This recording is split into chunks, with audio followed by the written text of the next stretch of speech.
अब देखो, हमने लास्ट क्लास में जो सेक्शन निकाला था ट्रेपेजोइडल सेक्शन, वो अभी सिर्फ हाफ एफिशिएंट है। क्यों? क्योंकि आपने एक चीज को अज्यूम किया था। किसको? साइड स्लोप को।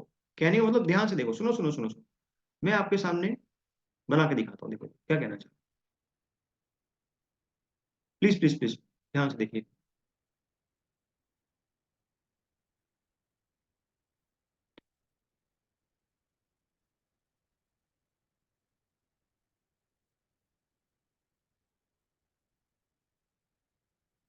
इसमें मान लो जो डेप्थ ऑफ फ्लो है, वो तो आपने फिक्स कर दिया। Depth of flow, efficient depth of flow तो आप निकाल के ला चुके हो। आपने टॉप विड्थ को निकाला ट्वाइस ऑफ साइड डिस्टेंस। वो तो सही बात है। देखो, जो ये वाला सेक्शन है ना, सुनो सुनो ध्यान से बात, जो ये वाला ट्रेपेजोइडल सेक्शन है, इसकी भी डेप्थ कितनी है?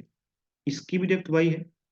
और जो सेकंड वाला ट्रेपेजोइडल सेक्शन है, इसकी डेप्थ कितनी है? इसकी डेप्थ भी वाई है। बट दोनों केस में आपको क्या डिफरेंट दिखाई दे रहा है? दोनों ट्रेपेजोइडल सेक्शन में आपको क्या डिफरेंट दिखाई दे रहा है? इनकी साइड स्लोप, इनकी साइड स्लोप। सबको बात समझ में आई? डेप्थ को फिक्स रखना है इस बार डेप्थ को फिक्स रखना है। क्या मूव कराना है इस बार अपने को? Side slope. प्लीज प्लीज बहुत ध्यान से सुनेंगे। कल हम लोगों ने एक रिलेशन निकाला था। क्या रिलेशन निकाला था? चेक करो, देखो लिखा भी हुआ है। यहाँ देखो, इसको देखो जरा। b+2my is equals to 2y under root 1 + m²। यहां तक तो क्लियर है सभी को? अरे ये तो क्लियर है। इसी को बस लिख रहा हूं। क्या लिख रहा हूं?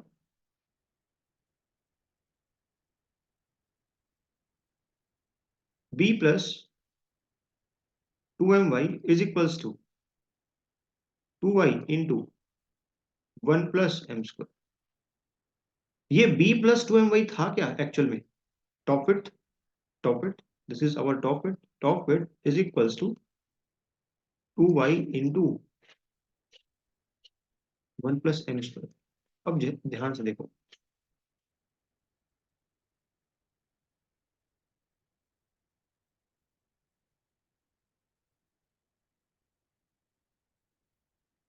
मैं वापिस से क्या करूंगा? मैं वापिस से इस ट्रेपेजियल सेक्शन का पेरीमीटर लिखूंगा। पेरीमीटर लिख सकता हूं। पेरीमीटर कैसे लिख सकता हूं? लेट अस सपोज जो साइड स्लोप है, मैंने आपको लिखना सिखाया था, साइड स्लोप 1:m लिख सकता हूं मैं। वर्टिकल में 1 और हॉरिजॉन्टल में m। ठीक है, तो ये साइड लेंथ निकल के आ जाएगी, इसमें तो कोई दिक्कत नहीं है ना। तो पेरीमीटर मैं लिख सकता हूँ ना, perimeter. Perimeter perimeter is equals to क्या आएगा? पेरीमीटर क्या आएगा बताओ मेरे को? पेरीमीटर क्या आएगा? b+2y × 1 + m²। जस्ट कल वाला रिलेशन। अरे बताओ यार, जस्ट कल वाला रिलेशन। अब इस b को देखो, अभी तक हम लोग क्या कर चुके?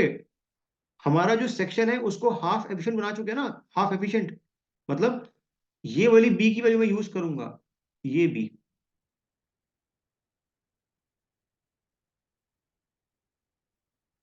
-2my -1। Is it clear to all? बताओ यार, कोई दिक्कत तो नहीं है? तो perimeter is equals to, put करो b की वैल्यू। कितनी वैल्यू b की? 2y × 1 + m² -2my +2y × 1 + m²। इसको थोड़ा सा रीअरेंज करेंगे। पेरीमीटर इक्वल्स टू, ये आएगा 4y √1 + m² -2my। मुझे आप इतना बताओ, ये वाला पेरीमीटर लिखने के लिए क्या मैंने पिछली वाली कंडीशन यूज करी कि top width is equals to twice of this? ये यूज किया मैंने? और क्या मैं ये यूज कर सकता हूं? क्योंकि मैं अपने चैनल को हाफ एफिशिएंट बना चुका हूं ना। अब मुझे उसे फुल एफिशिएंट बनाना है। अगर मुझे उसे फुल एफिशिएंट बनाना है, तो अब ये एम जो स्लोप है, साइड स्लोप है, ये कांस्टेंट है या वेरी कर रही है अभी? अब ये वेरी कर रही है। तो इस इक्वेशन में पैरामीटर आपके पास दो वेरिएबल पर डिपेंड कर रहा है। कौन कौन सा? एक तो डेप्थ, और एक क्या? एक डेप्थ और एक क्या? एक एम। लेकिन डेप्थ तो क्या है इस बार? डेप्थ तो क्या है इस बार? कांस्टेंट है। सिर्फ किसमें वेरिएशन है? सिर्फ किसमें वेरिएशन है बेटा? सिर्फ स्लोप में वेरिएशन है। तो अगर मुझे पेरीमीटर को मिनिमम करना है, तो मैं डिफरेंशिएट करूंगा पेरीमीटर को विद रिस्पेक्ट टू स्लोप, और उसको क्या पुट करूंगा? 0 पुट करूंगा।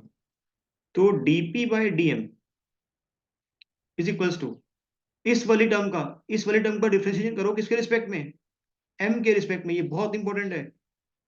4y तो कांस्टेंट आएगा, 4y कांस्टेंट। अब मुझे डिफरेंशिएशन करना है किसका, अब मुझे डिफरेंशिएशन करना है इस कंप्लीट टर्म का विद रिस्पेक्ट टू क्या, विद रिस्पेक्ट टू m। कैसे करते हैं जरा देखो, इसको मैं लिख सकता हूं 1 + m² की पावर 1/2, इसका करना है मेरे को। सब्स्टिट्यूट मतलब ऐसे ही कर दो, क्या दिक्कत है, क्या फर्क पड़ता है ना। तो पावर को आगे ले आओ, पावर आगे आ गई, 1 + m², हाफ -1, इतना काम करते थे, ये काम करते थे हम लोग। लेकिन अभी कंप्लीट नहीं हुआ है, अभी तो आपने इस पूरी ब्रैकेट का किया है, पूरी ब्रैकेट का। अब ब्रैकेट के अंदर जाएंगे, अब ब्रैकेट के अंदर जाएंगे, what is differentiation of 1, 0, and what is the differentiation of m² with respect to m, 2m। तो ये कंप्लीट निकल के आता है डिफरेंशिएशन। क्या आपको समझ में आया? ये तो, ये वाला तो आपने सिर्फ ब्रैकेट का किया बेटा, ब्रैकेट का, पूरी ब्रैकेट का। उसके बाद अंदर जाएंगे तो 0 + 2m, तो क्या आया ये, हाफ इंटू 1 + m², ये बचा -हाफ, और ये क्या बचा 2m। तो हाफ इंटू, ये -हाफ है तो नीचे नीचे आ जाएगा, 1 + m² की पावर हाफ, और ऊपर क्या बैठा हुआ है, ऊपर 2m बैठा हुआ है। ये क्लियर है सबको, मैथ्स कोई दिक्कत नहीं है इसमें, लिख दूं यहाँ पे। तो 2m divide by 2 into 1 + m² into half, minus what is the differentiation of 2my with respect to m, क्या आएगा, सिर्फ 2y आएगा, बताओ यार, 2y। और इसको क्या पुट करना है, इसको 0 पुट करना है। तो 0 = देखो कुछ कैंसिल आउट हो रहा है, बिल्कुल, ये 2 से ये 2 चला गया, तो इधर क्या बचा आपके पास में, 4y अपॉन में 1 + m² की पावर 1/2, ऊपर बैठा हुआ एक और m, -2y। रीअरेंज करो, इधर इधर ले आओ इस टर्म को। तो 4my 1 + m², इसकी power half, is equals to 2y। y से y गया, 2 से ये 2 गया, तो 2m, इस डिनोमिनेटर को इधर ले जाओ, 1 + m² की पावर 1/2, दोनों साइड स्क्वेयरिंग कर दो। दोनों साइड स्क्वेयरिंग करोगे तो ये क्या बन जाएगा, 2m का स्क्वायर 4m², और ये क्या आएगा 1 + m², m² को इधर ले आओ तो क्या आया, ये 3m² इज इक्वल्स टू 1। तो यहां से m² क्या निकल के आया, m² निकल के आया 1/3, और m क्या निकल के आया यहाँ से, 1 बाय, बोलो, m क्या निकल के आया यहाँ से, 1/√3। यहाँ तक क्लियर हुआ या नहीं हुआ बताओ। मैंने आपको क्या कहा था, अब सिर्फ ओसीएफ में मैथ चलेगा, और कुछ भी नहीं है इसमें। ये क्लियर हुआ कि नहीं बताओ यार, ईमानदारी से बताओ, क्लियर हुआ कि नहीं। अब इसको इंटरप्रेट करते हैं, कैसे करेंगे, देखो ध्यान से, सुनो सुनो सुनो सुनो, इधर ध्यान से समझो। आपने m को लिखा कैसे था, पहले ये बताओ। हमने जो m लिखा था वो कैसे लिखा था, चेक करो, इधर देखो सब लोग, अरे इधर देखो, कोई लिखेगा नहीं अभी, ये देखो, this is 1 and this is m, यही था। और ये हमारे पास अगर थीटा है, तो मैं यहां से टेंजेंट थीटा क्या लिख सकता हूं, बताओ, टेंजेंट थीटा 1/m लिख सकता हूं, 1/m, tangent theta is equal to 1/m। Tangent theta, m की वैल्यू पुट करो, m कितना निकाला आपने, 1/√3, तो 1/1/√3, तो √3 ऊपर आ जाएगा, √3 आ गया ऊपर। टेंजेंट थीटा अगर √3 के बराबर है, तो बताओ थीटा किसके बराबर होता है फिर, अगर टेंजेंट थीटा √3 के बराबर है तो थीटा किसके बराबर है, 60 डिग्री, 60 डिग्री। अब अगर आपके ट्रेपीजोडल सेक्शन को कंप्लीटली एफिशिएंट होना है, तो उसकी साइड स्लोप कितनी होनी चाहिए, ये 60 डिग्री, ये 60 डिग्री। क्या आपको ये बात क्लियर हुई सभी को, बताओ। उस कंडीशन को मत भूल जाना, किस कंडीशन को, जो पहले निकाली आपने, कि जो टॉप विड्थ है, जो टॉप विड्थ है, वो 2 टाइम्स क्या है, क्या वो 2 टाइम्स एक्स है, ये साइड लेंथ, साइड लेंथ, इसको मत भूल जाना। ये कंप्लीट जब क्लब करोगे ना, पहली कंडीशन और दूसरी कंडीशन, तब आपको क्या मिलेगा, कंप्लीट एफिशिएंट ट्रेपेजोइडल सेक्शन मिलेगा। Is it clear to all, please इसे नोट करो, कुछ नोट किया था अभी, यहाँ से नोट करो,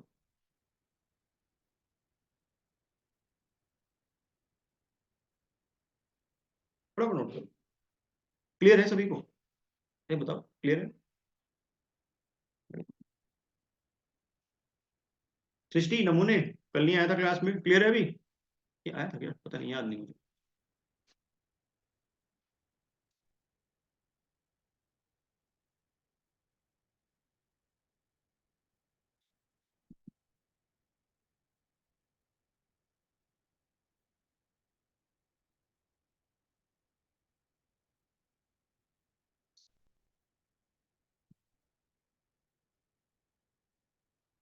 नोट करो, वही बताना, यहीं बैठा हूँ, अब करना, डाउन करना।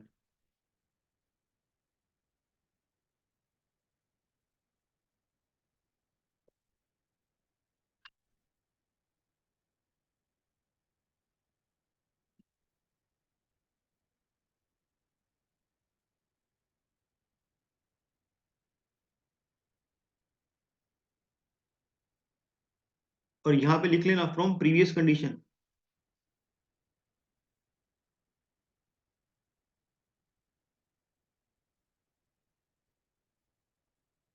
कभी पूछो ये कहाँ से आया, फ्रॉम प्रीवियस कंडीशन, उसको यूज किया कंडीशन को, पिछले वाली को, यहाँ से ये निकल के आई है।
डन, सभी ने लिख लिया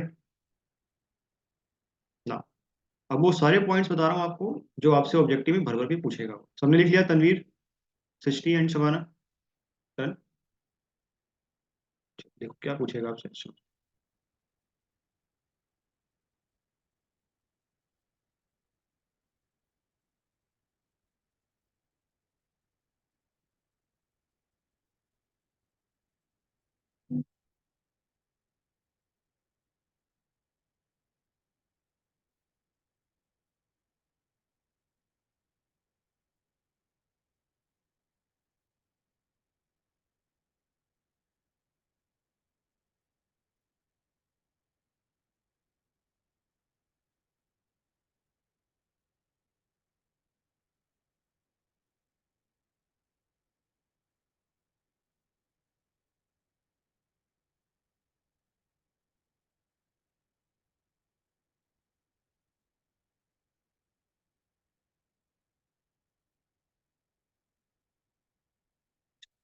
सबसे पहले जो आपने कंडीशन निकाली थी, फर्स्ट कंडीशन, उससे टॉप विड्थ टी किसके बराबर थी? Two times of x,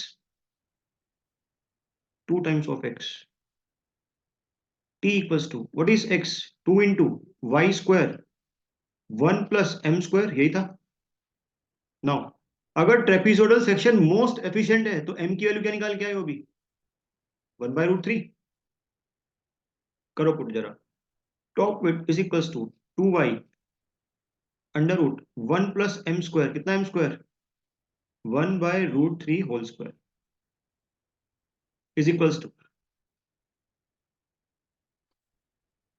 2y under root 1/√3 आएगा का होल स्क्वायर 1/3, ऊपर जाएगा तो क्या बचेगा, ये 4, तो ये आएगा 4/√3। 4 को बाहर निकाल सकता हूँ तो 2 आएगा, तो क्या बन जाएगा 4y/√3। चेक करो ये लिखा जा सकता है कि नहीं, ये चीज लिखी जा सकती है, हाँ या ना,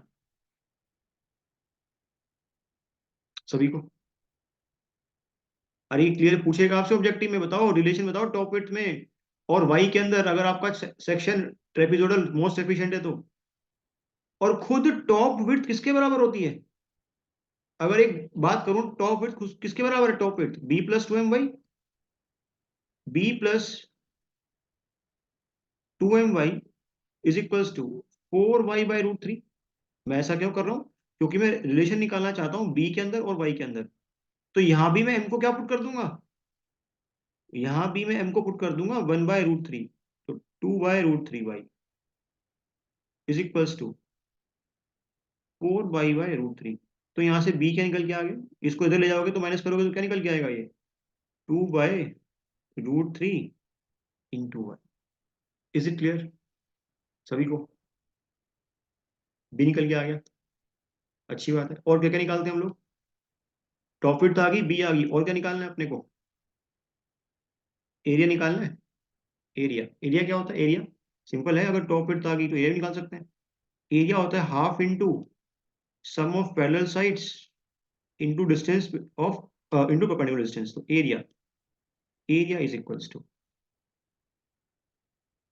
हाफ इंटू, टी निकाल के बैठे हुए हैं 4y/√3, बी निकाल के बैठे हुए हैं 2y/√3, और खुद y भी है, तो ये क्या आ गया, half into 6y/√3, Y square कर लो। तो 2 से इस 3 को काटो, और फिर इस √3 से इस 3 को काट दो, तो √3।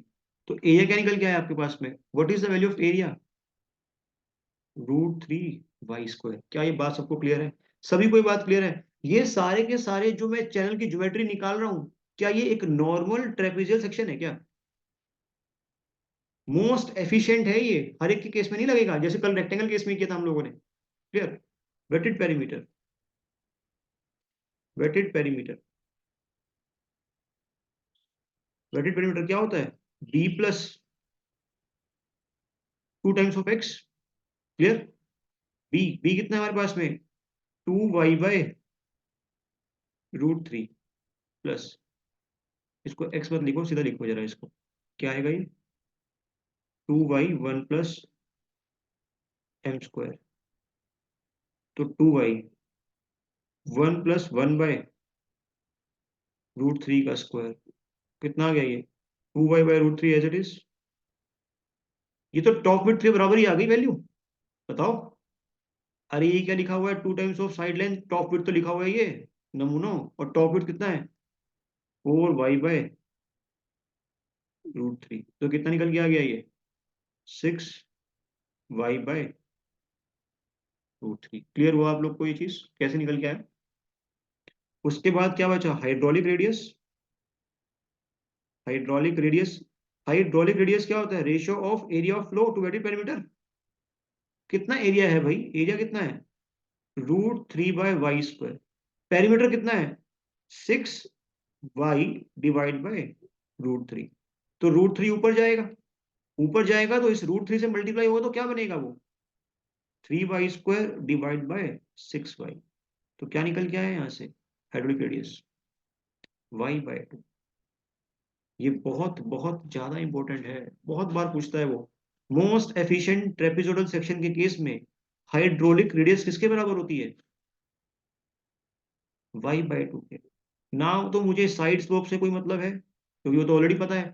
अगर मुझे सिर्फ y पता है, डेप्थ ऑफ फ्लो पता है, तो क्या मैं मोस्ट एफिशिएंट ट्रेपेजोइडल सेक्शन की हाइड्रोलिक रेडियस निकाल सकता हूँ, वो y/2 होनी चाहिए। या फिर अगर क्वेश्चन में ऐसा बोल दे कि जो डेप्थ ऑफ फ्लो है ट्रेपेजोइडल सेक्शन में वो 10 मीटर है, और उसका जो हाइड्रोलिक रेडियस है वो 5 मीटर है, दैट मीन्स वो गिवन ट्रेपेजोइडल सेक्शन कैसा है, मोस्ट एफिशिएंट है, मोस्ट एफिशिएंट है। प्लीज इस बात को ध्यान रखेंगे सभी लोग। इज इट क्लियर,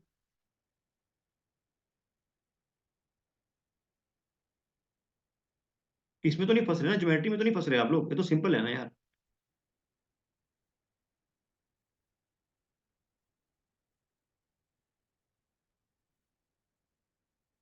एक और चीज यहाँ पे लिख सकते हो कि अगर टी की वैल्यू 4y/√3 है और बी की वैल्यू 2y/√3 है, तो टी किसके बराबर है?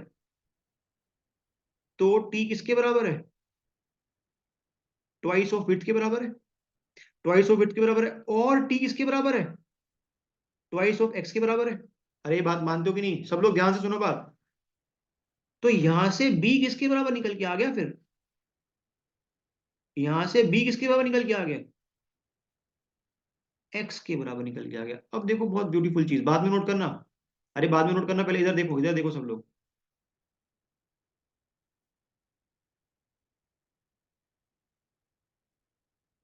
सुनो ध्यान से बात, देखो। This is bottom width. सही बनाना चाहिए, रुक जाओ। सही बनाना। बहुत ब्यूटीफुल चीज आपको बतानी है, हो सकता है आपको पहले से पता भी हो। कोई बात नहीं, देख लो।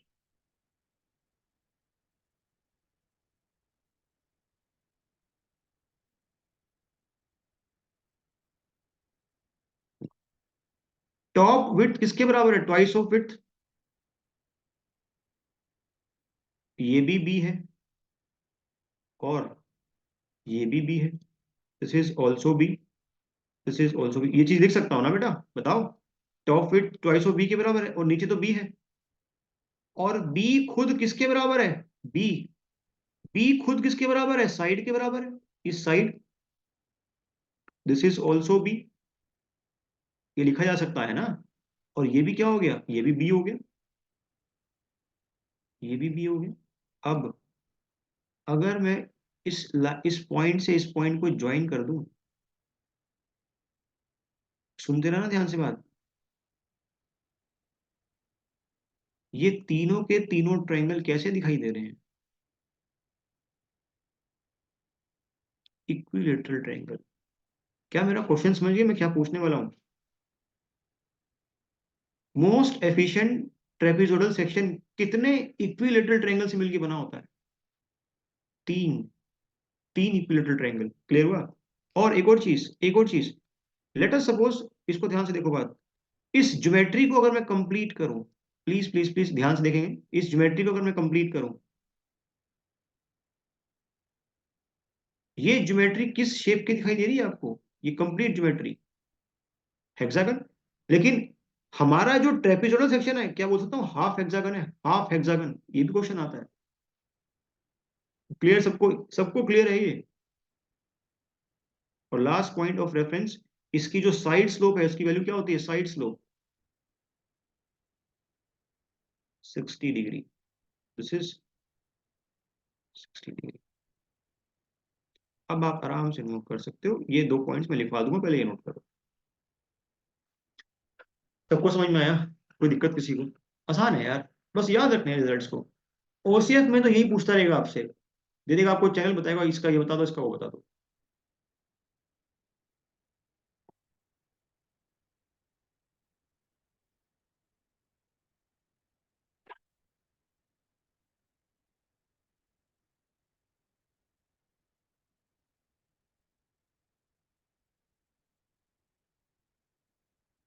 रिवाइज करते रहोगे तो कभी कोई दिक्कत नहीं आएगी यार।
नोटेड?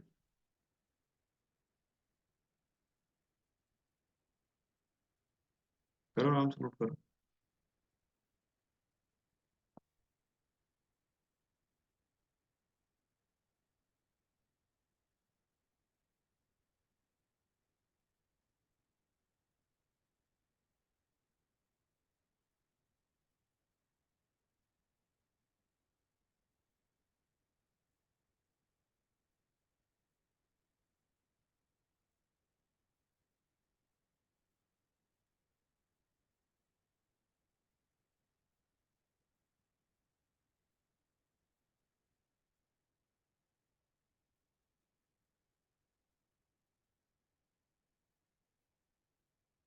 नोट क्या बोल रहा है? 10।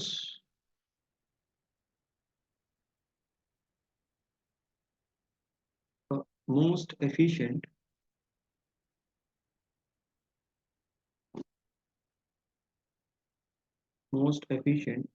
trapezoidal section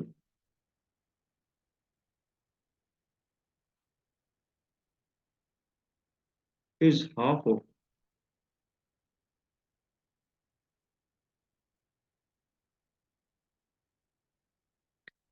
of regular hexagon।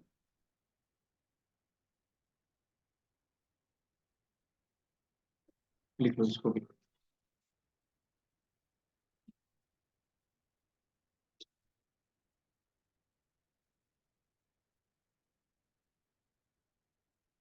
Clear है?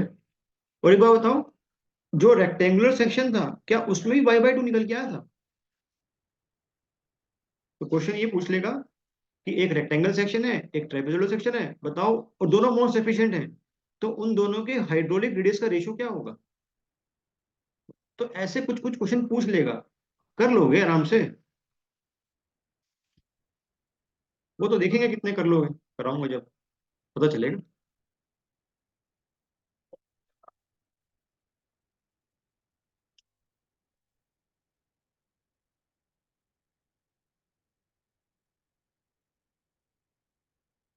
Done, done, done, done.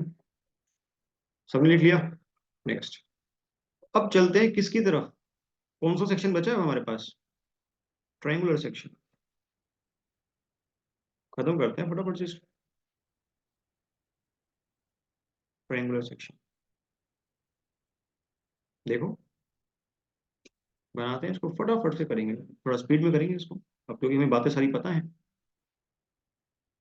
इस बार क्या चैनल के पास कोई बॉटम विड्थ है? उसकी तो कहानी ही खत्म हो गई बेचारा, ये तो गरीब निकला। This is y, this is y. Tanveer तुम परेशान क्यों हो? एम और ये ना, देखो ध्यान से समझाने के लिए, ये भी कितना डिस्टेंस होगा वर्टिकल में? Y, this is y. अगर मैं 1 वर्टिकल में जा रहा हूं तो एम हॉरिजॉन्टल में। सिमिलरली अगर मैं वर्टिकल में वाई गया तो हॉरिजॉन्टल में ये डिस्टेंस क्या निकल गया है? कर चुके हैं इसको तो, एम वाई। ये भाई साहब भी कितने होंगे इधर वाले? ये भी एम वाई होंगे। तो जो टॉप टॉप विड्थ है, टॉप विड्थ सरफेस की, वो कितनी निकल के आएगी? 2 M Y. Now what is the area of flow? Area triangle है, half into base into height. Half into base कितना है? बेस टी, हाइट वाई है। पुट करो वैल्यूज को, तो half into 2 M Y into Y. तो ultimately area क्या निकल गया है? हाफ तो कैंसिल आउट होगा यहाँ से, हाफ से हाफ गया बेचारा, तो क्या बचा आपके पास में? my²। इज इट क्लियर सभी के लिए? पेरीमीटर, पेरीमीटर, पेरीमीटर लिखने के लिए क्या कोई ट्रायंगल का वो है बेस? कोई बेस ही नहीं है, तो क्या आ जाएगा? सिर्फ ये एक्स और ये, अरे बनाना पड़ेगा, कोई बात नहीं, बना देते हैं आपके लिए, शो कर देते हैं, कोई दिक्कत नहीं है। इसकी बात कर रहा हूँ, ये तो होगा पेरीमीटर सिर्फ, ये पेरीमीटर रेड कलर से। तो ट्वाइस ऑफ एक्स लिख दूं डायरेक्टली? बताओ यार, ट्वाइस ऑफ एक्स लिख दूं directly? Twice of x just similar है बिल्कुल, एक्स निकालना यूजिंग पाइथागोरस। ये वाई है, ये एम वाई है, तो एक्स निकल के आ जाएगा। नहीं कर पा रहे हैं, देखो x square equals to y square plus M square y square, कर लेंगे ना, चलो अच्छी बात। तो perimeter is equals to twice of कितना एक्स है, एक्स यहां से निकल के आएगा y into one plus M square. अब मुझे बताओ, मुझे इस ट्रायंगुलर सेक्शन को मोस्ट एफिशिएंट बनाना है, उसके लिए पेरीमीटर को मिनिमम करना है। अगेन यहाँ पे पेरीमीटर कितने वेरिएबल पे डिपेंड कर रहा है, दो पे, एक तो वाई है और एक एम है। एक बात बताओ, क्या एरिया एक ऐसा रिलेशन है जो खुद एम और वाई को रिलेट कर रहा है आपस में? तो यहां से निकाल सकता हूं मैं, किसकी वैल्यू निकालूं, जिसकी मर्जी वैल्यू निकाल लो, मान लो एम की वैल्यू निकाल लो, एम। तो अगर एरिया की वैल्यू एम स्क्वायर है, तो एम कितना आ जाएगा यहाँ से, एम एम एम, यहाँ से एम आ जाएगा ए बाय वाई स्क्वायर। क्लियर है सभी को? या फिर एक और काम भी कर सकते हो, क्या काम कर सकते हो, आप वाई को निकाल लो, तो वाई क्या आ जाएगा, y equals to a by m, उस पूरे का क्या, अंडर रूट। बताओ, ये काम भी कर सकता हूँ। तो लिखा perimeter equals to, two into करो वाई की value put, under root A by M into one plus M square. थोड़ा सा रीअरेंज किया तो perimeter is equals to two into under root A into under root, इसको अंदर ले जा सकता हूँ maths, one plus M square divide by M. अरे बताओ यार, ये चीज लिख सकता हूँ ना? तो perimeter equals to twice of under root A into under root of one by m plus m. Check करो, इसको ऐसा लिखा जा सकता है या नहीं, हाँ या ना, पहले बताओ। अब आपको क्या करना है, पेरीमीटर को मिनिमम करना है। अब पेरीमीटर सिर्फ कितने वेरिएबल पर डिपेंड कर रहा है, सिर्फ एम पे, क्योंकि ए तो क्या है, ए तो क्या है, गिवन एरिया है ना, ए तो कांस्टेंट है। तो dp by dm should be equals to zero. तो करो डिफरेंशिएट इसको, for perimeter to be minimum, for perimeter to be minimum. तो पेरीमीटर इज इक्वल्स टू, अच्छा नहीं डिफरेंशिएट करेंगे, तो डीपी बाय डीएम, ये तो कांस्टेंट है, टू भी कांस्टेंट है, ए भी कांस्टेंट है, ये तो बाहर आ गया। अब करना है इस पूरी टर्म का डिफरेंशिएट। ये देखो कैसे करेंगे, सुनो सुनो सब लोग, देखो इसको मैं ऐसे लिख सकता हूँ, देखो सब लोग ध्यान दो। Under root one by m plus m को ऐसे लिख लें, one by m plus m इस पूरे की पावर वन बाई टू, अभी करके दिखाया मैंने। अब इसको पूरे को ब्रैकेट मान लो, तो सबसे पहले ब्रैकेट को अगर मैं सॉल्व करूंगा तो टू बाहर आएगा, नीचे आएगा two, one by m plus m half की पावर माइनस वन। चेक करो, पावर माइनस वन करते हैं, अभी कंप्लीट नहीं हुआ है। अब ब्रैकेट के अंदर जाएंगे, जब तुम ब्रैकेट के अंदर जाओगे तो वन बाय एम का डिफरेंशिएशन क्या होगा। अब बेटा वन बाय एम का क्या होगा डिफरेंशिएशन, वन बाय एम को मैं क्या लिख सकता हूँ, वन बाय एम को एम की पावर माइनस वन, इसका मुझे क्या करना है डिफरेंशिएशन। तो माइनस वन तो बाहर आ गया, minus one into m, minus one, तो माइनस वन इंटू एम की पावर माइनस टू क्या बनेगा ये, minus one by m square. अरे बताओ, सभी को क्लियर है कि नहीं, बताओ यार। जब मैं ब्रैकेट के अंदर जाऊंगा, पहली टर्म क्या है वन बाय एम, तो उसका डिफरेंशिएशन क्या निकल के आएगा, minus one by m square. Next term, what is the differentiation of m with respect to m, one, ये तो वन ही आ गया, तो प्लस वन। तो ये कंप्लीट डिफरेंशिएशन निकल के आया किसका। बेटा घबरा तो नहीं रहे हो, मैथ से आसान है, विद टाइम इंप्रूव हो जाएगा अगर नहीं आता है तो करो इसकी वैल्यू पुट करो, तो हाफ इंटू, ये कितना निकल के आया, इसको करना पड़ेगा solve, half into one plus m की पावर माइनस हाफ, और ये क्या आया, one minus one by m square, half into, नीचे ले जाओ इसको, तो पावर ऑफ प्लस हो जाएगी, तो पावर प्लस होगी, ऊपर क्या बच गया आपके पास, ऊपर बच गया one minus one by m square. तो उसको लिखना है बस अपने को, और कुछ भी नहीं है इसके अंदर।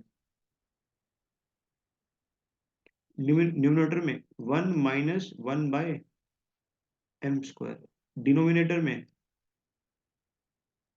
1/m plus m whole to the power 1/2।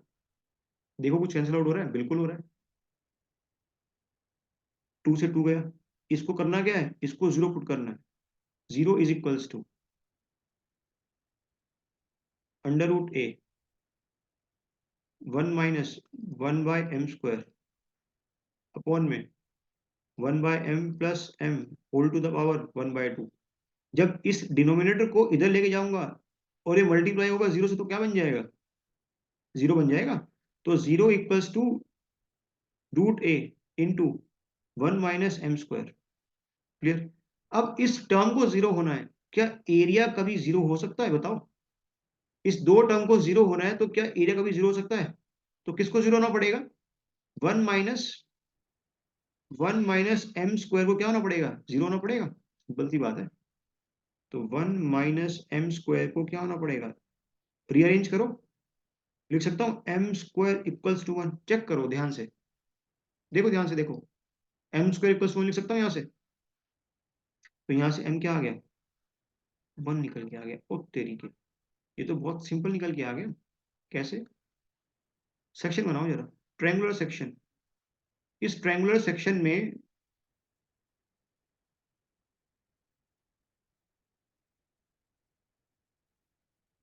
ये आपने 1 शो किया था, ये आपने m शो किया था, और ये एंगल थीटा है। तो tangent theta will be equals to 1/m। Tangent theta, m की वैल्यू तो 1 निकाल के आए हैं, तो 1/1। टेंजेंट थीटा अगर 1 के बराबर है तो थीटा क्या होगा फिर, 45 डिग्री। तो अगर एक ट्रायंगुलर चैनल मोस्ट एफिशिएंट है तो उसका जो साइड स्लोप है वो कितना होता है बेटा, उसका जो साइड स्लोप है कितना होता है, 45 डिग्री। ये भी कितना, 45 डिग्री। तो उसका अगर साइड स्लोप 45 डिग्री है तो उसके एपेक्स का कितना एंगल होगा, एपेक्स का एंगल कितना होगा, एपेक्स का एंगल कितना होगा। अगर इधर भी 45 है, इधर ही 45 है, 180 में से 90, तो कितना आएगा, 90। क्या एक राइट एंगल ट्रायंगल होता है जिसका एपेक्स एंगल 90 डिग्री होता है। ऐसा ट्रायंगल जिसका एपेक्स एंगल 90 डिग्री हो, क्या राइट एंगल ट्रायंगल होता है। ऑब्जेक्टिव आएगा, most efficient, most efficient triangular section right angle होता है, इक्विलेटरल होता है, आइसोसेलेस होता है, ये कोई भी नहीं होता। क्या टिक करोगे, राइट एंगल होता है बेटा, राइट एंगल। क्लियर हुआ सबको। रिपीट कर रहा हूं, मोस्ट एफिशिएंट ट्रायंगुलर सेक्शन कैसा होता है, राइट एंगल, आइसोस्केलस, इक्विलेटरल, या none of this, right angle. ये छोटे छोटे ऑब्जेक्टिव हैं जो ध्यान रखने हैं आपको। क्लियर सभी को, सभी को क्लियर है। मैं आपको पहले बता रहा हूँ कि मैथ से प्लीज परेशान नहीं होना, आपको तो रिजल्ट्स याद रखना है, मैथ्स तो। लेकिन मुझे ऐसा लगता है कि काफी टाइम से पढ़ रहे हो तो मैथ्स में भी कंफर्टेबल होंगे अभी आप लोग, और ये मैथ्स तो बिल्कुल चुच्चू सा है।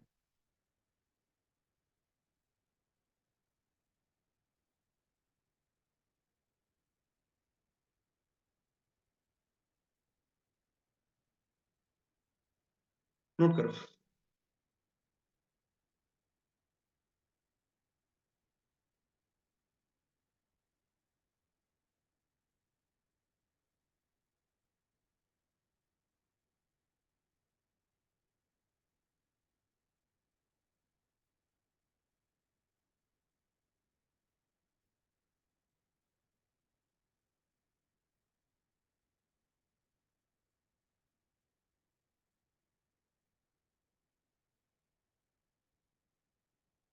नोट करो, शाबाश।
नोटेड, लिख लिया।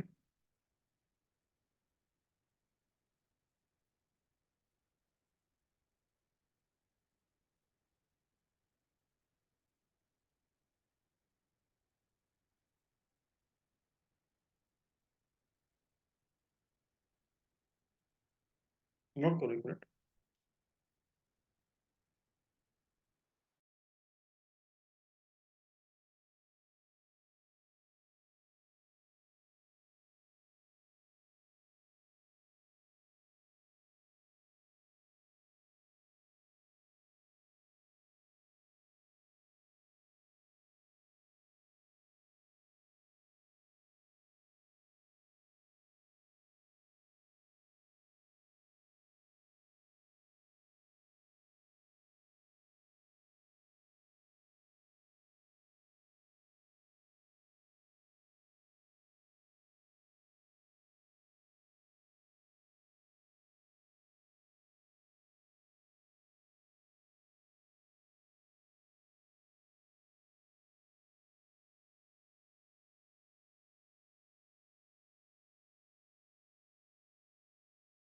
लिख लिया आप लोगों ने? डन। नेक्स्ट देखो, यूज करते हैं जो हमने लिखा, जो रिजल्ट्स को निकाला है।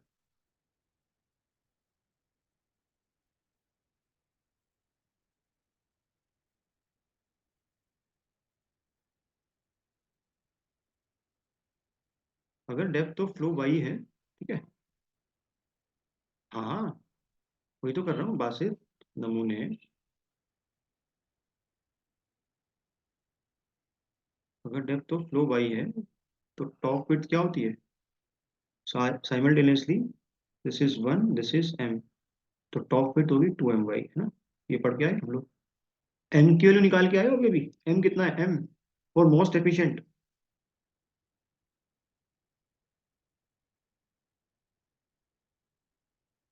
नहीं नहीं, most efficient triangular section. Oh, ये ट्रायंगल नहीं है, ये ट्रायंगल है ना?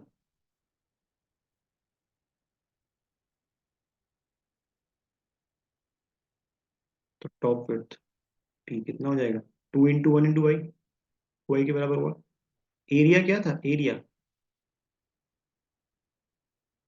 Half into base into height, half into top width कितनी है? टॉप विड्थ 2y, हाइट कितनी है? y, तो क्या निकल गया? Area Y square. क्लियर सभी को ना? क्या निकालना है? पेरीमीटर।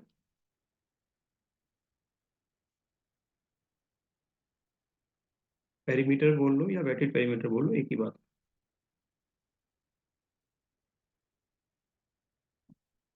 किसके बराबर था? 2 × वाई प्लस √1 + m²। चेक करो, यही था पेरीमीटर।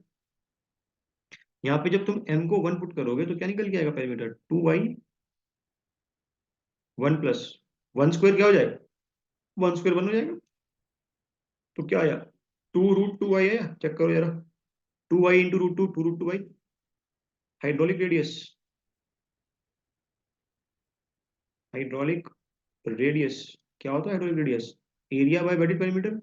एरिया y² है, वेटेड पेरीमीटर √2 × 2y है। तो क्या निकल के आया इस बार हाइड्रोलिक रेडियस? बताओ यार। y/2√2, ये पूछेगा आपसे डेफिनेटली। क्लियर हुआ?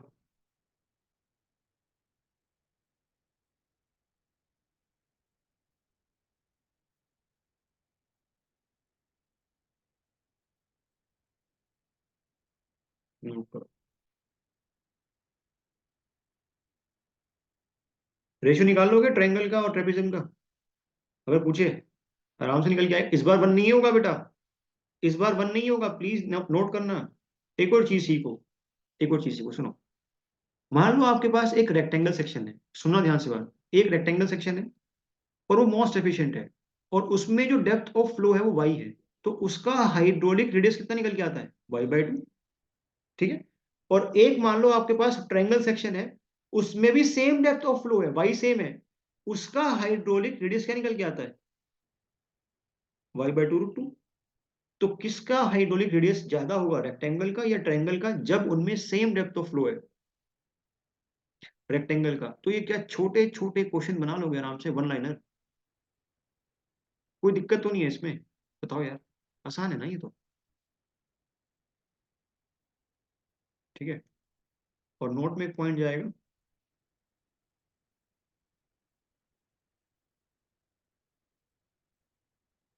Most efficient,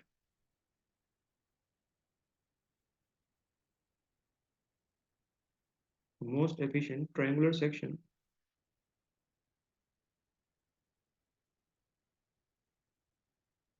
is a right angle triangle, is a right angle triangle.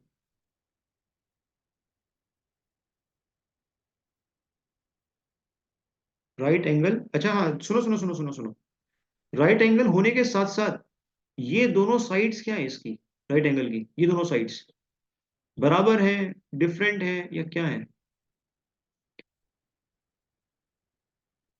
ऐसा ट्रायंगल जिसका एपेक्स एंगल 90 डिग्री हो और दो साइड बराबर हो, बोल सकता हूँ right angle isosceles triangle, right angle isosceles triangle. सिर्फ आइसोसेलेस आया वो गलत हो जाएगा, कंप्लीट नाम या तो राइट एंगल आएगा लिखा हुआ, या तो क्या आएगा, राइट एंगल आइसोस्केलस। ठीक है, most efficient rectangle triangle section is a right angle isosceles triangle.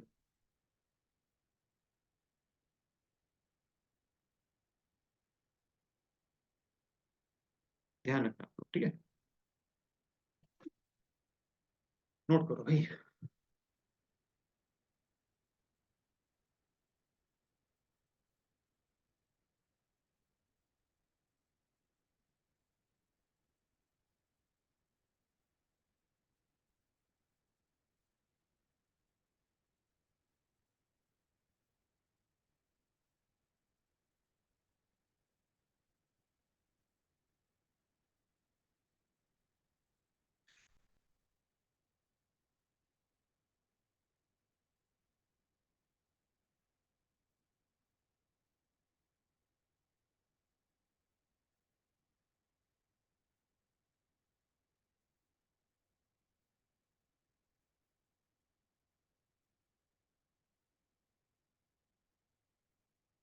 Done, सभी लिख लिया इसको।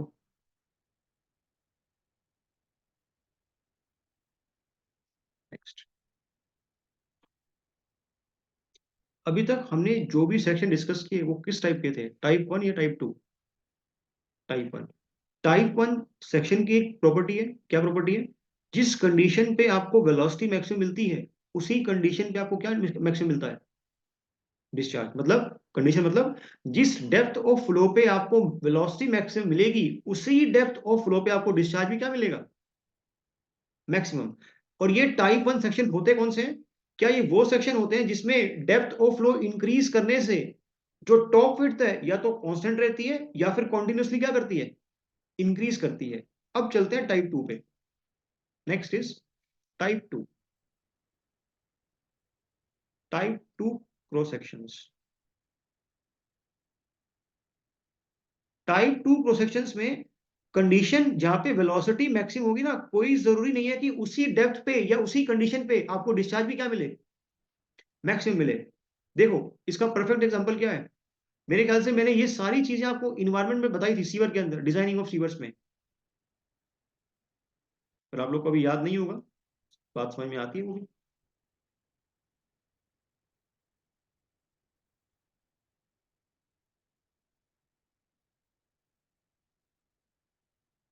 मान लो आपके पास एक सीवर है, यह एक सर्कुलर क्रॉस सेक्शन है जिसका डायमीटर डी है, ये इसका डायमीटर है। क्या यही डेप्थ ऑफ फ्लो है ओसीएफ में?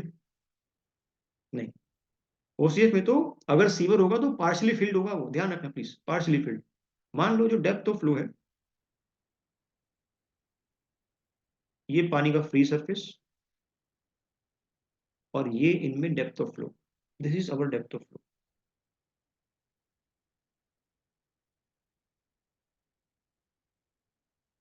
ठीक है, अब ध्यान से बात समझो। मान लो एक ऐसी डेप्थ ऑफ फ्लो डी1 है, कोई भी एक random depth of flow D1 है जिसमें आपको वेलोसिटी की वैल्यू क्या मिल रही है, मैक्सिमम मिल रही है। क्या जरूरी है उसी डेप्थ डी1 पे मुझे डिस्चार्ज ही मैक्सिमम मिले?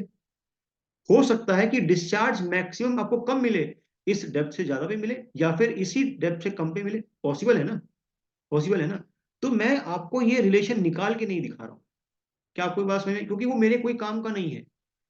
आई बात समझ में। कंडीशन की जहां पे वेलोसिटी मैक्सिमम होती है, जहां पे डिस्चार्ज मैक्सिमम, वो मेरे, अच्छा इसमें अटैच कर दूंगा पीडीएफ में, जैसे वहां पे गया था सोम के अंदर, अटैच कर दूंगा, वहां से देख लेना, सिर्फ इंटीग्रेशन और कुछ भी नहीं है, अटैच कर दूंगा। लेकिन किसी काम का नहीं है, क्योंकि मुझे ध्यान नहीं रखना उस चीज को, मुझे सिर्फ रिजल्ट याद करने हैं। कैसे रिजल्ट याद करने हैं, सुनो बात ध्यान से। अगर मैं मैनिंग्स की बात मानूं, मैनिंग्स बोलते हैं कि आप मेरी बात सुनो, मैं आपको बताऊंगा कि वो कौन सी डेप्थ है जहां पे वेलोसिटी मैक्सिमम मिलती है, और वो कौन सी डेप्थ है जहां पे डिस्चार्ज मैक्सिमम मिलता है।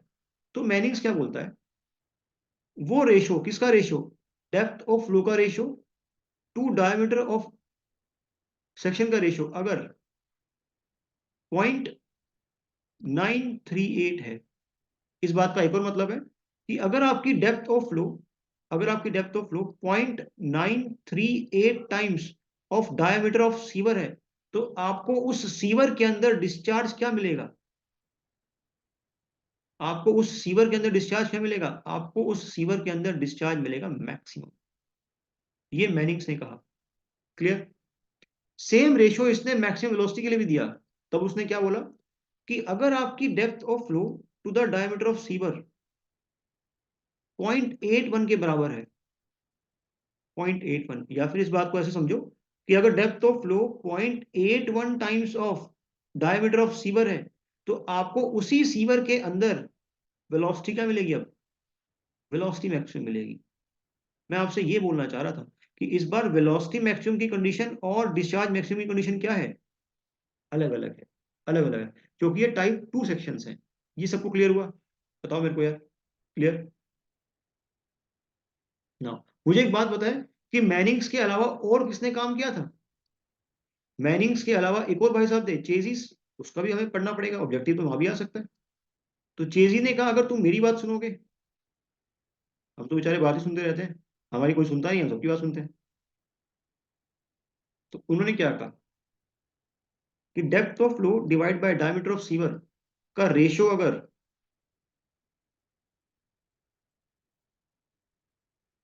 0.95 है, या फिर अगर डेप्थ ऑफ फ्लो आपकी 0.95 times of diameter of sewer है, तो आपको डिस्चार्ज क्या मिलेगा, आपको डिस्चार्ज मैक्सिमम मिलेगा।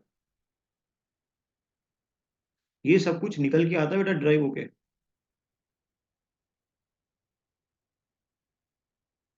और वेलोसिटी के लिए डेप्थ बाय डायमीटर का रेशियो कितना, सेम 0.81, ये दोनों के लिए सेम है, ये दोनों के लिए सेम है।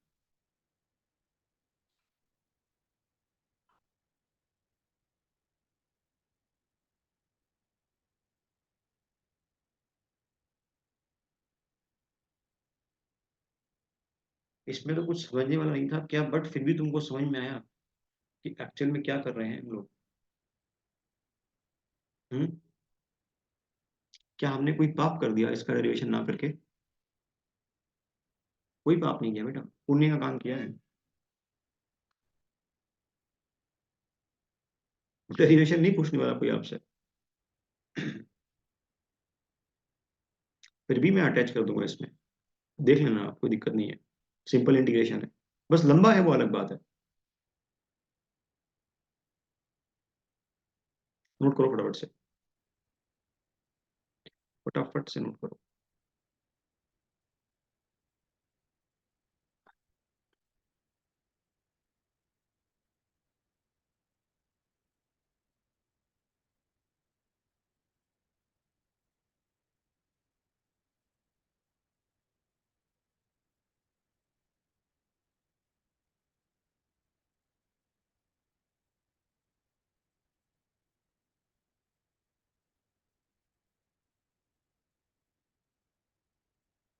हाँ ऑलमोस्ट लगभग सेम है।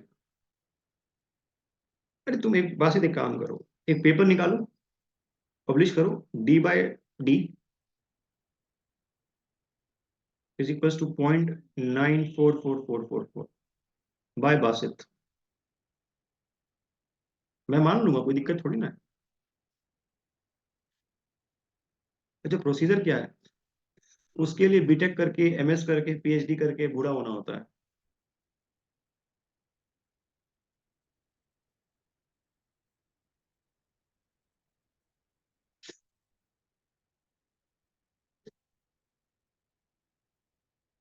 नोट कर लिया?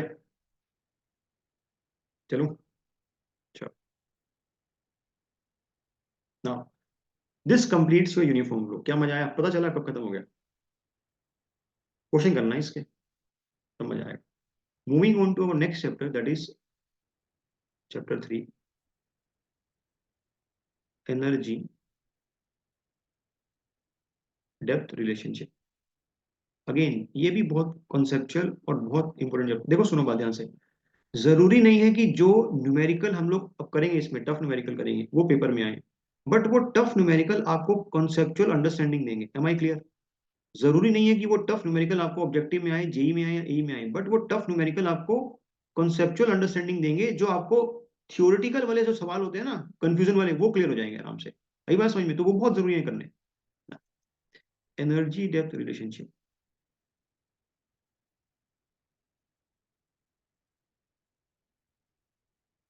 ये बहुत इंटरेस्टिंग चैप्टर है यार। सबसे अच्छा चैप्टर यही है, एनर्जी डेप्थ रिलेशनशिप। अच्छा क्यों है? क्योंकि हमें इसके बारे में सब कुछ ऑलरेडी पहले से पता है कि किसी भी एक सेक्शन पे कितने टाइप की एनर्जी होती है। 3 टाइप की। प्रेशर एनर्जी, काइनेटिक एनर्जी और डेटम एनर्जी।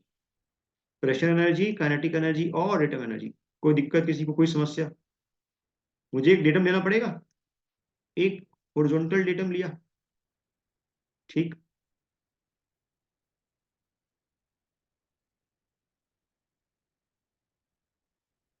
इस सेक्शन पे डेटम हेड, उस सेक्शन पे प्रेशर हेड, और प्रेशर हेड के ऊपर क्या लिखूं? Velocity head. Velocity head. अभी किस टाइप का फ्लो है उसकी बात नहीं कर रहे। यूनिफॉर्म भी हो सकता है और नॉन यूनिफॉर्म भी, अलग बातें हैं। Z1 P1/गामा V1² by 2G। ये तो, इसमें तो कोई दिक्कत नहीं है ना नमूनों। ये बात करें सेक्शन 1 1 की। अब जब मैं कोई दूसरा सेक्शन लूंगा डाउन स्ट्रीम में, तो जो टोटल एनर्जी आपने 1 1 पे लिखी, डाउन स्ट्रीम पे कोई भी सेक्शन लेने पे एनर्जी इसके बराबर निकल के आएगी, कम निकल के आएगी? कम निकल के आएगी, तुम्हें पता है। मान लो सेक्शन 2 2 यहां लिया, ये आया सेक्शन 2 2 पे डेटम हेड,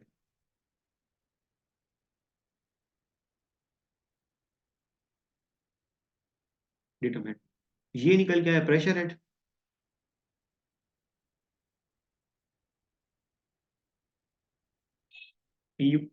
P2/कम, और इसके ऊपर क्या निकल के आएगा? Velocity head. जरूरी नहीं है कि फ्लो यूनिफॉर्म हो सकता है, नॉन यूनिफॉर्म भी हो सकता है, कोई फर्क नहीं पड़ता उससे। ठीक है। V2² by 2G। ना, ये जो दोनों सेक्शन में आप एनर्जी का डिफरेंस देख रहे हो, ये एनर्जी का डिफरेंस, यही क्या कहलाता है? Difference of energy head. ये क्या कहलाता है? Head loss. ये पढ़ चुके हैं हम लोग, इसमें तो कोई दिक्कत नहीं है ना। अब मुझे इस एनर्जी हेड का रिलेशन किसके साथ निकालना है? इसको मैं वाई लिख सकता हूँ ना बेटा? अरे हाँ है ना, इसको तो वाई लिख दूं। ये तो मैं भूल ही गया था, बता चुका हूँ ना चीज, तो Y2 और Y1। अरे क्लियर है ना आपको? P1/गामा लिख सकता हूँ ना भाई? बता चुका हूँ, चलो। अब मुझे जो इस चैप्टर में क्या करना है, एनर्जी हेड का रिलेशन किसके साथ निकालना है? डेप्थ के साथ में। डेप्थ के साथ में कैसे निकालेंगे, देखो। अगर मुझे सिर्फ डेप्थ चाहिए, तो क्या मैं डेटम को गायब कर दूं, डेटम हेड को? अगर मुझे सिर्फ डेप्थ पे फोकस करना है, तो मैं क्या कर रहा हूं, ध्यान से सुनना बात। मैं डेटम को गायब कर रहा हूं। कैसे गायब कर रहा हूं, सुनो ध्यान से बात। अभी डेटम आपकी एक ग्रीन लाइन है, दिस इज योर डेटम, जो कि हॉरिजॉन्टल भी है ना? अगर इसी डेटम को उठा के मैं चैनल बेड के साथ कोइंसाइड कर दूं, सुनो बात ध्यान से। अगर इसी डेटम को उठा के मैं चैनल बेड के साथ कोइंसाइड कर दूं, तो अब मेरा डेटम क्या हॉरिजॉन्टल रहेगा? नहीं। बट कोई बात नहीं, डेटम हेड, लेकिन भले ही डेटम हेड हॉरिजॉन्टल नहीं है, बट क्या डेटम, भले ही डेटम हॉरिजॉन्टल नहीं है, बट अब डेटम हेड गायब हो गया पिक्चर में से, बताओ बताओ बताओ। भले ही डेटम हेड मेरा हॉरिजॉन्टल नहीं है, but datum head Z1 Z2 ये तो गायब हो गए ना सारे के सारे। तो अब मैंने ये ले लिया डेटम, ये नया डेटम है। इस डेटम के ऊपर सिर्फ कौन सी एनर्जी हेड है? प्रेशर एनर्जी हेड और वेलोसिटी। इस डेटम जो आपने नया डेटम लिया ना बेटा, ये नया datum along the channel bed, इसके ऊपर कौन सा एनर्जी हेड बच गए? प्रेशर एनर्जी और काइनेटिक एनर्जी। इन दोनों एनर्जी को ही क्या बोलते हैं? Specific energy. क्या बोला मैंने? अगर मैं डेटम चैनल के बेड को ले लूं, अब जो मेरे पास एनर्जी बचेगी, क्या बोलूंगा मैं उसको? Specific energy. V1 square by 2g plus Y1 plus Z1, ये क्या था? Total energy, total energy. But V1 square by 2g plus Y1 उस सेक्शन पे, अब ये क्या है? Specific energy. Specific energy. क्या आपको स्पेसिफिक एनर्जी और टोटल एनर्जी में डिफरेंस क्लियर है? कुछ भी नहीं किया हमने, हमने बस डेटम किसको मान लिया? अब चैनल बेड को मान लिया। और जब मैं ऐसा काम करूंगा, अब जो मुझे उस सेक्शन पे एनर्जी मिलेगी, उसका नाम क्या हो गया? बस स्पेसिफिक एनर्जी हो गया। क्लियर ये चीज आपको? बहुत बड़ी। देखो, total energy head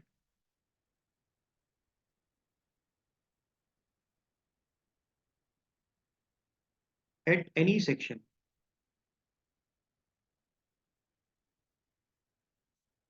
is given by, ये बात तो हमें भर भर के पता है, V square by 2g plus Y plus set. But when but when channel bed channel bed is considered as datum, considered as datum, then the energy will be termed as, the energy at that section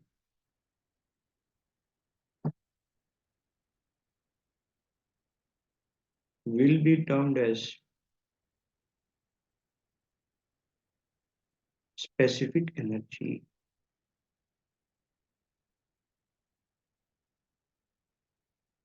तो specific energy किसका summation हुई फिर? Specific energy velocity head का, V square by 2g plus pressure head Y। Clear? अरे clear हुआ? ये आपके पास क्या निकल के आई? Specific energy. वैसे बुक्स में ना इसको ऐसे लिखते हैं, पहले Y को लिख लो वरना फिर कंफ्यूज हो गए। Y plus V square by 2g। ठीक है? क्लियर? नोट करो फटाफट इसको। समझ में आ गया ना बेटा? समझ में आ गया ना ये चीज? क्योंकि मुझे सारी चीजें अब इसको बेस लेके आपको बतानी है, सारी की सारी चीजें।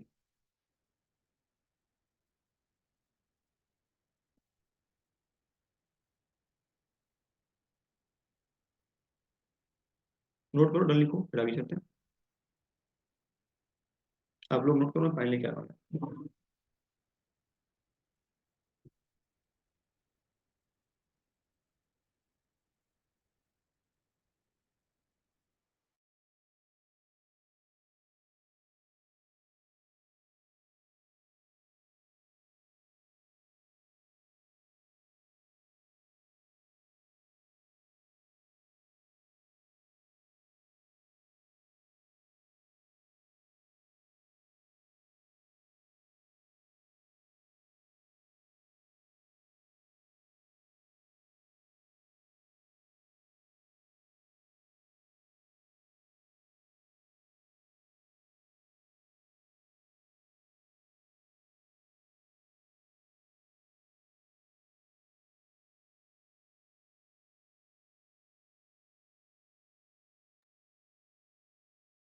नोट करो फटाफट, शाबाश। डन। चलो मुझे एक बात बताओ, जैसे जैसे फ्लो आगे जाएगा एक सेक्शन से दूसरे सेक्शन पे, वैसे वैसे उसकी टोटल एनर्जी इंक्रीज करेगी या डिक्रीज करेगी? डिक्रीज। क्या कभी एक सेक्शन से दूसरे सेक्शन पे जब फ्लो हो रहा है, क्या कभी टोटल एनर्जी इंक्रीज कर सकती है? बेटा ब्लंडर हो जाएगा। टोटल एनर्जी तो हमेशा along the direction of flow क्या करती है, डिक्रीज करती है। तो नेक्स्ट पॉइंट तो मैं ये लिखूंगा कि टोटल एनर्जी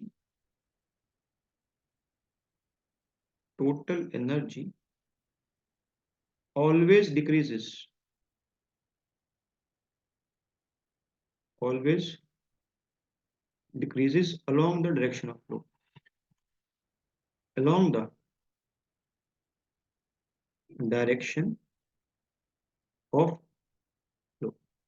लेकिन स्पेशल एनर्जी, स्पेसिफिक जो स्पेसिफिक एनर्जी है वो स्पेशल है। कैसे, कैसे स्पेशल है? पहला केस लो, अगर फ्लो यूनिफॉर्म है तो सारे सेक्शन पे डेप्थ क्या मिलेगी, कांस्टेंट। सारे सेक्शन में वेलोसिटी क्या मिलेगी, कांस्टेंट। तो खुद ही बता दो, स्पेसिफिक स्पेसिफिक एनर्जी सारे सेक्शन में क्या मिलेगी, कांस्टेंट। सबको क्लियर है? सबको क्लियर है बात? टोटल एनर्जी तो हमेशा डिक्रीज करती है, जो स्पेसिफिक एनर्जी है ना वो कांस्टेंट भी हो सकती है यूनिफॉर्म फ्लो के केस में, वो डिक्रीज भी कर सकती है और वो इंक्रीज भी कर सकती है। ये चीज क्लियर है आपको? पूछेगा ऑब्जेक्टिव में आपसे। अभी बताता हूँ डिक्रीज और इंक्रीज का केस। वैसे डिक्रीज और इंक्रीज का केस इसलिए नहीं समझ पाओगे क्योंकि अभी तक हमने क्या नहीं पढ़ा, हमने नॉन यूनिफॉर्म फ्लो या वेरिड फ्लो नहीं पढ़ा। चलो कोशिश करूंगा लेकिन बताने की आपको ना। स्पेसिफिक एनर्जी, स्पेसिफिक एनर्जी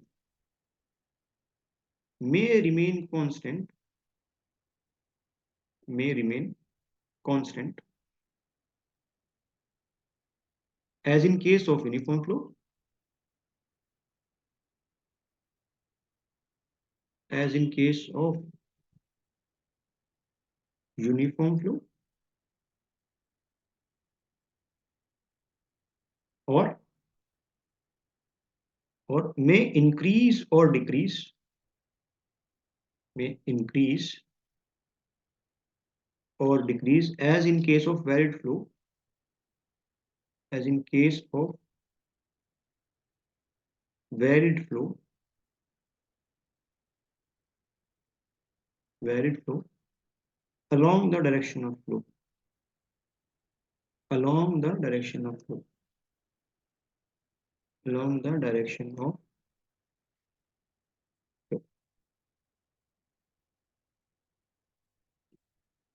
ना सुनो बात ध्यान से, सुनो सुनो सुनो, इधर देखो इधर देखो इधर देखो।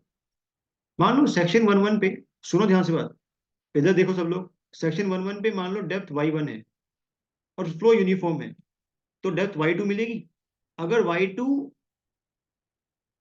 छोटा हुआ y1 से और v2 छोटा हुआ v1 से, तो स्पेसिफिक एनर्जी 2-2 पे आपको 1 से ज्यादा मिल रही है, कम मिल रही है?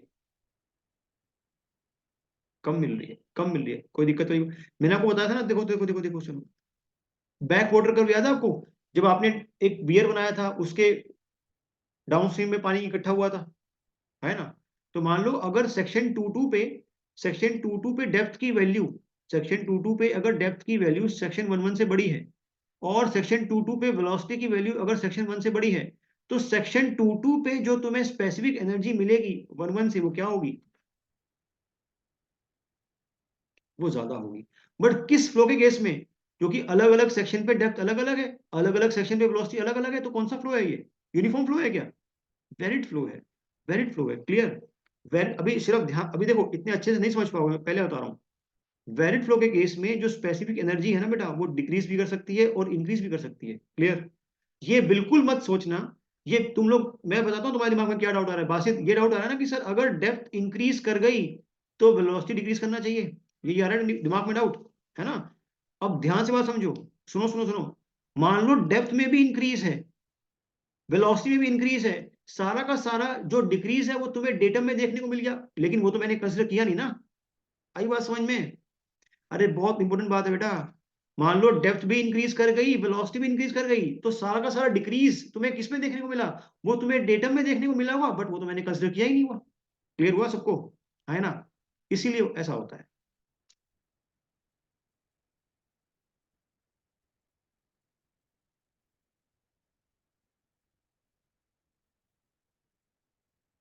नोट करो फटाफट से। देखा, मैं तुम्हारे दिमाग पढ़ लेता हूँ ना। दिमाग कुछ नहीं है यार, मैं भी तो स्टूडेंट था, तो मुझे पता है कि कहाँ फंसता है बच्चा, कहाँ वो सोच पा रहा है इस वक्त।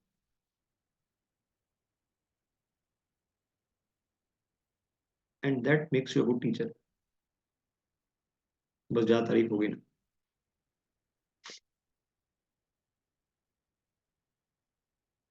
फिर नोट करो।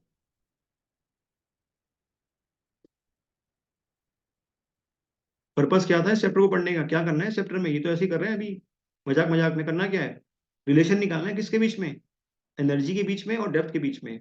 मेन काम तो वो है। बढ़िया। उसके लिए बस मेरे को एक काम करना था, ये खुल गया, कि डेटम को गायब करना था, और मैंने कर दिया।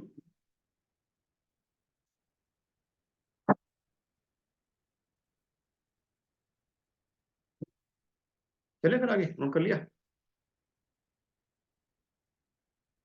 देखो नेक्स्ट, अभी हमने एक रिलेशन निकाला कि specific energy is equals to y plus v square by 2g। यहां तक क्लियर सबको। अब मुझे रिलेशन निकालना है किसके बीच में, इस स्पेसिफिक एनर्जी के बीच में। देखो, स्पेसिफिक एनर्जी को ना मैं एनर्जी भी बोलूंगा तो कंफ्यूज मत होना प्लीज, ठीक है, क्योंकि पूरे ओसीएफ में हम इसी की बात करेंगे, डेटा वाला नहीं छुएंगे अभी। मुझे रिलेशन निकालना है एनर्जी के बीच में और किसके बीच में, डेप्थ के बीच में। सबसे आसान क्रॉस सेक्शन तुम्हारे दिमाग में कौन सा आ रहा है, रेक्टेंगल। मैं सारे के सारे रिजल्ट्स रेक्टेंगल के लिए निकालूंगा, और वो सारे के सारे रिजल्ट्स किसके लिए एप्लीकेबल होंगे, जितने भी सेक्शन आउट देयर है सबके लिए एप्लीकेबल होंगे। रेक्टेंगल को इसलिए ले रहा हूं क्योंकि उसको समझना बहुत आसान है और कैलकुलेशन करना इजी है। क्लियर सबको ये चीज, जितनी भी आप बुक देखोगे सब में रेक्टेंगल किया होता है। Now let us take a rectangular section.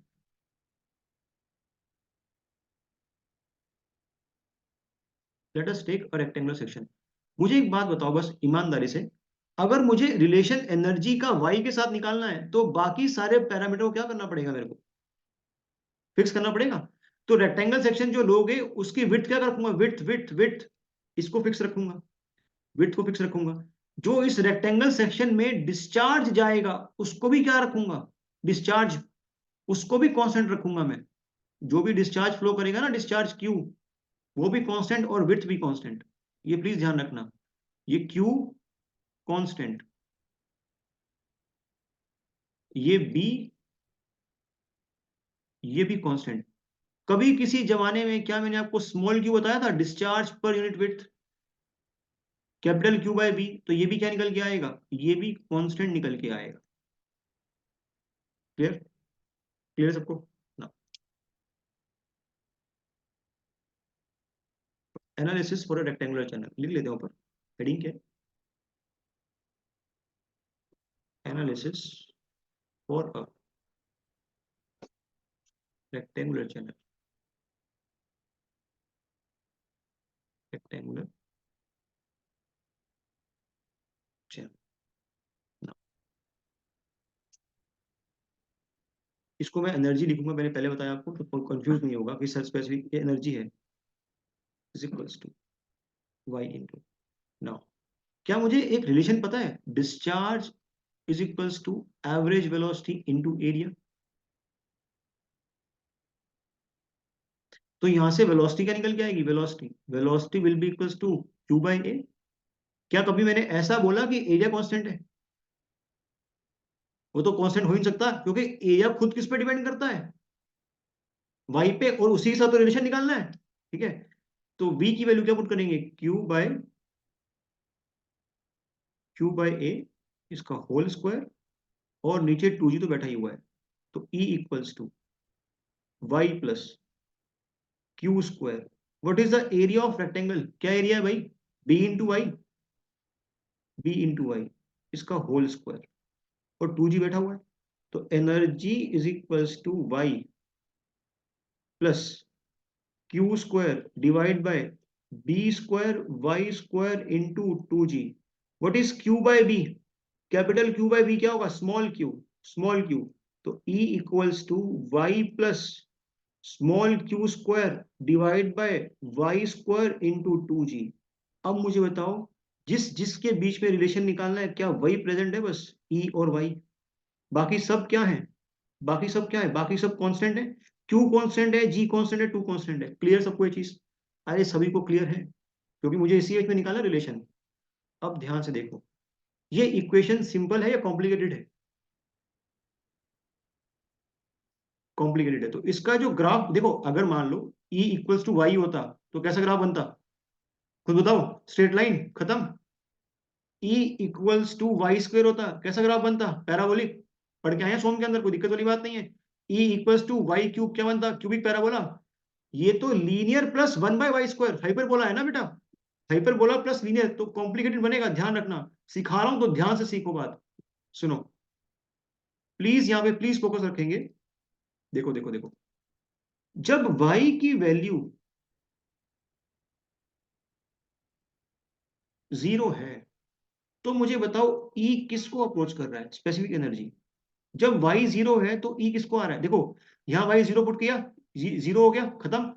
लेकिन जब तुम नीचे 0 पुट करोगे तो समथिंग बाय 0 क्या बनेगा? समथिंग बाय 0 इंफिनिटी बनता है। तो E किसको रीच करेगा? इंफिनिटी को। इंफिनिटी को। क्लियर ये चीज सबको समझ में आई? अब जब तुम y को इंफिनिटी पुट करोगे तो E किसको रीच करेगा? y को इंफिनिटी पुट करोगे तो, अरे नमूनी आसमा इधर देखो सब लोग, जब मैं y को इंफिनिटी पुट करूंगा तो ये टर्म क्या बन जाएगी? अरे दोनों टर्म को एक साथ पढ़ो ना। ये टर्म क्या बनेगी? ये वाली टर्म, ये टर्म 0 बनेगी। ये टर्म क्या बनेगी फिर? इंफिनिटी। तो E किसको अप्रोच करेगा? इंफिनिटी को। क्या मैं ऐसा लिख सकता हूं? अब सुनो बात ध्यान से, कि जब y इंफिनिटी को अप्रोच करेगा, क्योंकि ये टर्म तो 0 हो गई, तो E y को अप्रोच करेगा। Please please please listen it very carefully बेटा। जब y इंफिनिटी को अप्रोच करेगा तो ये टर्म क्या हो गई? 0 हो गई। ये तो इंफिनिटी है, कोई दिक्कत वाली बात नहीं है, वो भी गलत नहीं है। बट क्या ये बोलना भी तो ठीक है ना कि E किसको रीच करेगा? y को रीच करेगा, ये बोलना भी तो ठीक है। ऐसा ही बोल सकता हूँ कि E इंफिनिटी को रीच करेगा, और ऐसा ही बोल सकता हूँ कि E किसको रीच करेगा? y को रीच करेगा। दोनों बात सेम है। या तो ऐसा बोल लो या ऐसा बोल लो, एक ही तो बात है। क्योंकि y खुद किसको रीच कर रहा है? इंफिनिटी को ना। अरे समझ रहे हो ना मैथ्स को? अब मैं ग्राफ बना के दिखा रहा हूँ इसको, प्लीज प्लीज बहुत केयरफुली देखेंगे जरा, देखो।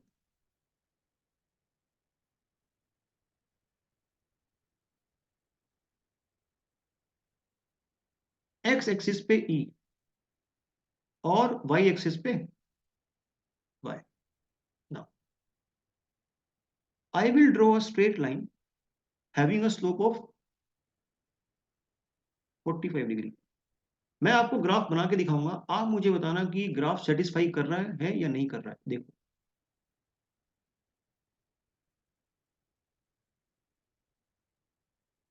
थोड़ा कॉम्प्लिकेटेड है तो प्लीज थोड़ा पेशेंस रखेंगे, समझ में सब आ जाएगा।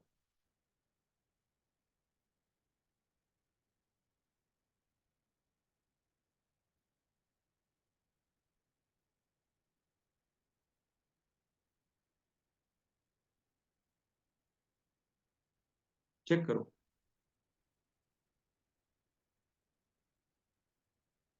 अरे नमूना है। अब देखो जरा, जैसे जैसे आपका y 0 पे जा रहा है, देखो y का है, ये 0 पे है, ये देखो 0, ये इस लाइन पे y कितना है? इस लाइन पे y कितना है? इस लाइन पे y 0 है। तो अगर y 0 है तो E किसको अप्रोच कर रहा है? E किसको अप्रोच कर रहा है? इन्फिनिटी को। क्लियर? अब देखो ये लाइन कौन सी है? ये है E equals to y line, straight line. अरे मानते हो बात? E इक्वल्स टू वाई है। तो जैसे जैसे y, देखो y कहाँ जा रहा है? y जा रहा है इन्फिनिटी पे, ऊपर जा रहा है ना y इन्फिनिटी पे। तो आपका E किसको रीच कर रहा है? y को रीच कर रहा है। y इन्फिनिटी बोल लो या y को रीच कर रहा है। क्लियर ये चीज सबको? सबको ये चीज क्लियर है ना? ये नहीं समझ में आया ग्राफ? ये ग्राफ नहीं समझ में आया? रिपीट करूं? रिपीट करूं? ध्यान से सुनो, देखो देखो, इस लाइन को देखो, क्या हो गया? सर रेड लाइन ई के पैरेलल आती ना। रेड लाइन कौन सी रेड लाइन? अरे इन्फिनिटी को जब रीच कर रहा है तो कट थोड़ा ना करेगी बासित। इन्फिनिटी पे जाके कट करेगी, इन्फिनिटी पे जाके। अब सही है? अरे पैरेलल नहीं होती वो। इन्फिनिटी कट करती है, लेकिन कहाँ पे जाके? इन्फिनिटी पे जाके। मतलब पहुंच गया ना, देखो समझो, इधर देखो। देखो जब y 0 है, y 0 का मतलब ही क्या हुआ? इस लाइन की बात कर रहे हैं, ये लाइन पे y 0 है। तो जब y 0 है तो e किसको अप्रोच कर रहा है? इन्फिनिटी को कर रहा है ना अप्रोच, आगे जा रहा है, जाता जाएगा जाता जाएगा, ठीक है।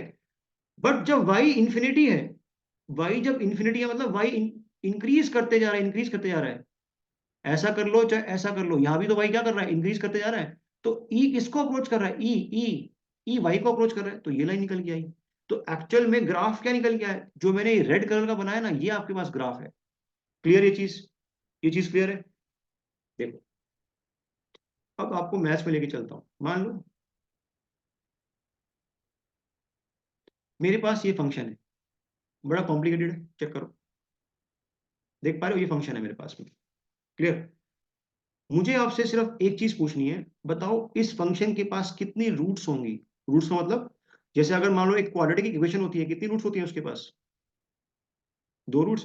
तो पता कैसे करते हैं कि, जैसे मान के चलो, नमूना देखो देखो देखो, मान लो ये है मेरे पास। अब ये चीज मुझे पता है कि शायद नहीं पता होगी आपको। मान लो ये फंक्शन है, ठीक है, ये फंक्शन है। मुझे इस फंक्शन की पता करनी है कितनी रूट्स हैं, तो मैं करता क्या हूं? क्या करता हूं मैं? देखो, एक लाइन ड्रॉ करता हूं इस फंक्शन से।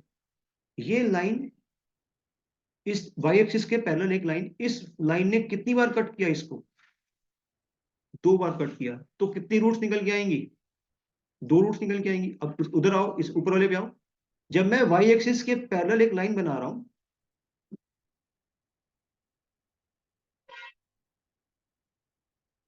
तो आपको मैक्सिमम कितने पॉइंट्स पे कट दिखाई दे रहा है? मैक्सिमम, पहली को देखो, पहली लाइन को, एक कट, दो कट, तीन कट। दूसरी पे भी कितना आ रहा है? एक, दो, तीन। तीसरी पे कितना आ रहा है? एक, एक, दो, तीन, चार। तो मैक्सिमम कितने कट दिखाई दे रहे हैं आपको? तीन कट। तो इस फंक्शन के पास चार कहां दिखाए? बासित चार कैसे दिख गए? कहां दिख गए चार? अच्छा, चार मैंने बोल दिया। नहीं नहीं नहीं, मैक्सिमम कितने दिखाई दे रहे हैं? मैं, किसी भी लाइन पे मैक्सिमम कट कितने हैं? तीन ही तो है ना। तो इस फंक्शन की कितनी रूट्स हैं? तीन रूट्स हैं। अब अपने वाले ग्राफ पे आओ, इस रेड वाले ग्राफ पे। तो रेड वाले ग्राफ को अगर मैं कट करूं, तो कितनी वैल्यू आ रही है वाई की? कितनी वैल्यू आ रही है? दो वैल्यू आ रही है। एक तो यहाँ पे कट कर रहा है, और एक यहाँ पे कट कर रहा है। तब कोई बात क्लियर है? अरे है ना? अब ध्यान से सुनो, बहुत बहुत ये ना, अभी जो पॉइंट बताने जा रहा हूँ ना, ये बहुत इंपॉर्टेंट है। ये क्लियर हो गया ना कि रूट्स कैसे निकालूंगा?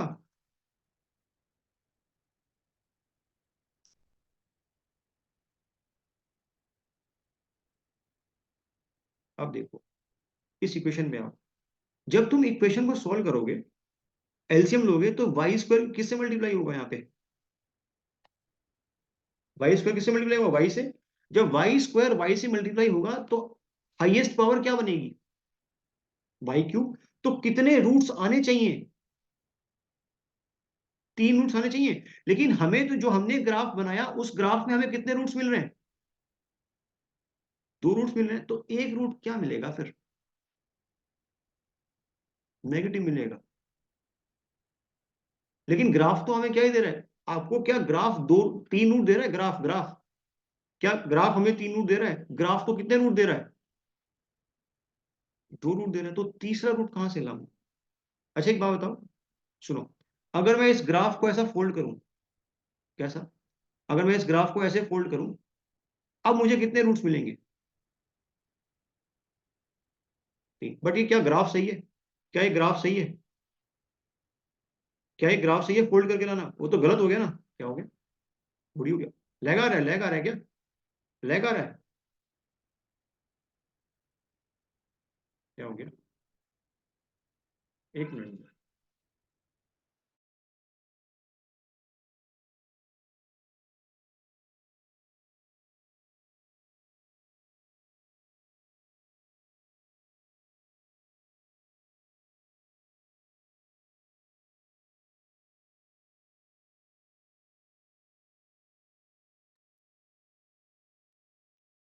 अब देखो, वॉइस आ रही है अभी? अभी वॉइस आ रही है? हाँ, मैं क्या कह रहा था, अगर हम ग्राफ को ऐसा बनाएंगे तो कितनी रूट्स मिलेंगी अपने को? तीन। बट ये ग्राफ जो तुमने ऐसा बनाया, एक्सटेंड किया, ये सही है कि गलत है? ये तो गलत हो गया ना, क्योंकि ई तो अप्रोच करेगा ना इन्फिनिटी पे। ये तो गलत हो गया। तो हमारा ये ग्राफ क्या है? अधूरा है। तो कंप्लीट ग्राफ कैसे बनेगा, देखो ध्यान से बात समझो, इस कंडीशन को देखो बेटा, ये लाइन एक्सटेंड ऐसे भी हो सकती है ना नीचे की साइड में, देखो देखो देखो, e equals to y line, ये भी तो क्या ई इक्वल्स टू वाई तो है, अरे बोलो नमूनो। तो क्या एक ग्राफ मुझे ऐसा भी मिलेगा, देखो, क्या ये ग्राफ भी वो दो कंडीशन सेटिस्फाई कर रहा है, जब y जीरो है तो e किसको अप्रोच कर रहा है, जब y जीरो है तो e किसको अप्रोच कर रहा है, इंफिनिटी को, और जब y इंफिनिटी है तो e किसको अप्रोच कर रहा है, y को। अब जरा तुम कट करो, कितने रूट्स मिले तुमको, कितने रूट्स मिले, कितने रूट्स मिले, अब मुझे तीन रूट्स मिले ना, ये पॉजिटिव रूट्स, और ये कैसा रूट है, ये वाला नीचे वाला, ये नेगेटिव रूट है। बट क्या डेप्थ ऑफ फ्लो कभी भी नेगेटिव होगी, मतलब हुआ सेंस का, नहीं, तो इसको नेग्लेक्ट करेंगे। बट क्या आपको ब्यूटीफुल तरीके से समझ में आया कि नेगेटिव कैसे होती है, बहुत इंटरेस्टिंग चीज थी ये, क्लियर है सबको, चलो बढ़िया, बाकी कल करते हैं कंटिन्यू, ठीक है, लिखवा भी दूंगा कल सारा, समझ में आ गया इतना बताओ पहले तो, बहुत बढ़िया, ठीक है, नोट कर लिया आप लोगों ने इसको, इसे नोट किया, इज इट नोटेड, सबको भागेंगे जल्दी है, चलो टेक केयर है ना।